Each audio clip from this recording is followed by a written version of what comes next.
तर राम राम मंडळी, आज होता रविवार आणि रविवाराचा दिवस म्हणजेच सुट्टीचा दिवस. सुट्टीच्या दिवशी मस्तपैकी निवांत झोप घेतलो, उशिरा उठलो थोडंसं आणि नंतर मग मस्तपैकी देवाच्या दर्शनासाठी मी निघालो. आमच्या घराच्या जवळचे ग्रामेश्वराचं मंदिर आणि महादेवाला प्रणाम केला. श्री शिवाय नमस्तुभ्यम म्हणून देवाची पूजा केली. देवाला एक लोटा जल अर्पण केला आणि देवाला प्रार्थना केली की देवा येणाऱ्या काळामध्ये सुख समृद्धी शांती लाभो. देवाची पूजा केल्यानंतर मग आता आपल्या पोटाची पूजा करायची होती. मग घरी आल्यानंतर मम्मीनं मस्तपैकी असे आलूचे पराठे बनवले होते. झणझणीत आलूचे पराठे होते आणि 3 ते 4 आलूचे पराठे खाल्ले मी.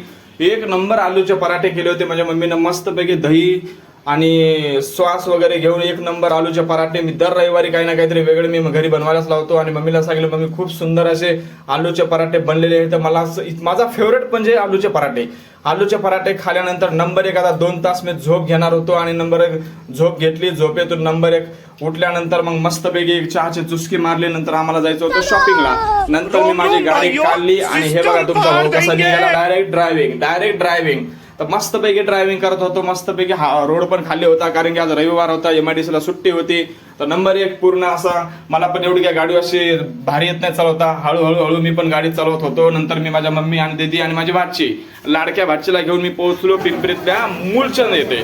तर मूलचंद आल्यानंतर मी माझ्या डोक्याला हात लावून घेतला. बापरे बाप एवढी गर्दी, मग कसे घ्यावं काय नाही. तर लोक इतके चिंगराचिंगरी करत होते की मी माझ्या भाचीला घेऊन एका कोपऱ्यामध्ये उभा राहिलो. मग दीदीची शॉपिंग झाल्यानंतर मला काहीतरी घ्यायचं होतं. मग मी बघायला आलो जेंट्सच्या सेक्शनमध्ये. तिथं बघितलं मस्तपैकी डेनिमचे शर्ट होते. 2-3 शर्ट ट्राय केले. बघा कसे दिसतात, एकदम कडकमध्ये दिसत होतं, एकदम असा हिरो टाईप वाटत होता. डेनिमच्या शर्टमध्ये भरपूर साऱ्या व्हरायटी होती पण किंमत मात्र भरपूर होती. किमतीमध्ये काही कमी नव्हती. 2 शर्ट घेतले तर फक्त 100 रुपये ऑफ होते आणि मग 1 शर्ट घेतल्यानंतर मग शॉपिंग केली. बिल वगैरे झाल्यानंतर मग आता भरपूर उशीर झाला होता. आम्ही सगळेजण थकलो होतो कारण की माझी भाची खूपच रडत होती. तर मित्र हो, असा होता आजचा संडेचा प्लॅन आणि असा कसा वाटला तुम्हाला ब्लॉग नक्कीच तुम्ही कमेंटमध्ये सांगा आणि लाईक करा, फॉलो करा, शेअर करा. थँक्यू.